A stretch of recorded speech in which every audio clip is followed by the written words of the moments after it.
Apabila kita keluarkan kotoran dari dalam masjid, maka akan nampak keindahan. Sesungguhnya Allah itu indah dan Dia sangat suka kepada yang indah-indah. Sallu ala khairil anam al-Mustafa badrin tamam.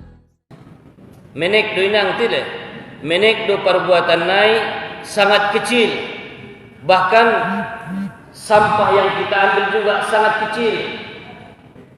Jadi masukkanlah ke dalam kantong. Jangan masukkan ke bawah karpet. Banyak orang yang memasukkan kotoran yaitu ke dalam karpet. Di bawahnya itu ada itu sering bapak-bapak yang merokok. Ada dia tidak sempat mematikan apinya. Kita memijak apinya, menyakiti orang, menyakiti tidak boleh. Jadi jemaah sekalian dirahmati Allah Subhanahu wa taala, apabila kita mengeluarkan kotoran dari masjid, itu adalah hadis Rasulullah. Dan apabila itu hadis Rasulullah, berarti itu tanda sifat kebersihan kita. Kita sudah termasuk orang yang mengamalkan hadis. Kemudian hadis yang lain lagi kita amalkan, an-nazafatu minal iman, kebersihan itu daripada iman. Kemudian hadis yang lain lagi supaya nampak indah, yaitu Allahul Jamal, yuhibbul jamal, Allah itu indah dan Dia suka kepada yang indah. Akan banyak lagi hadis yang kita amalkan, bukan satu saja.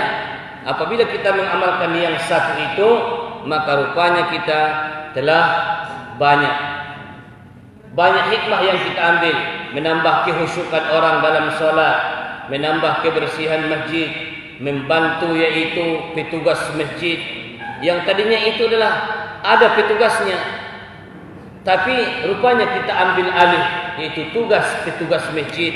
Sudah banyak di situ hikmah yang kita ambil. Kemudian apabila kita mengeluarkan kotoran dari masjid, itu artinya kita menjunjung tinggi syariat Rasulullah. Dan ini juga ada di dalam Al-Quran. Dzalika wa may yu'azzim sya'airallah fa innaha min taqwal qulub. Orang-orang yang mengagungkan syiar-syiar Allah, maka itu pertanda adalah takwa di dalam hati.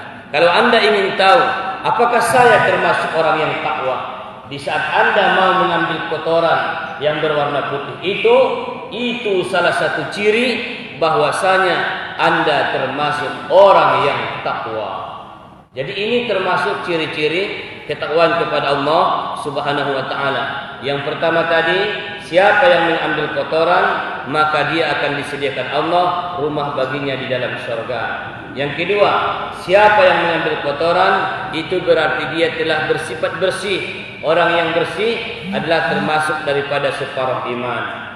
Siapa yang mengamalkan hadis Nabi tadi, berarti dia telah menjunjung tinggi yaitu syariat Allah, maka dia termasuk orang yang takwa. Siapa yang mengeluarkan kotoran dari masjid, berarti dia telah melaksanakan tugas marbot, tugas petugas masjid, maka dia telah tolong menolong.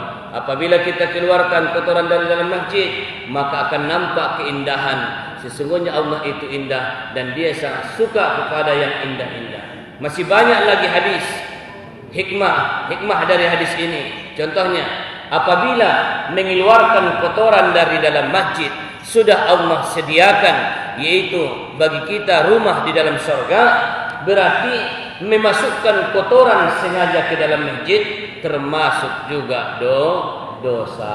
Makanya dari hadis inilah sekecil-kecil kotoran saja dikeluarkan dari dalam masjid, maka rumah di dalam surga telah Allah sediakan bagi kita. Jadi kalau seseorang yang merokok, kalau seseorang yang memasukkan sampah ke dalam masjid, berarti itu termasuk dosa. Makanya adabnya, apabila kita makan di dalam masjid, boleh, tidak masalah. Yang salah itu apabila sampahnya kita biarkan terserah. Apabila sampahnya kita biarkan mengotori karpet ataupun sajadah. Jadi di Masjidil Haram juga boleh makan.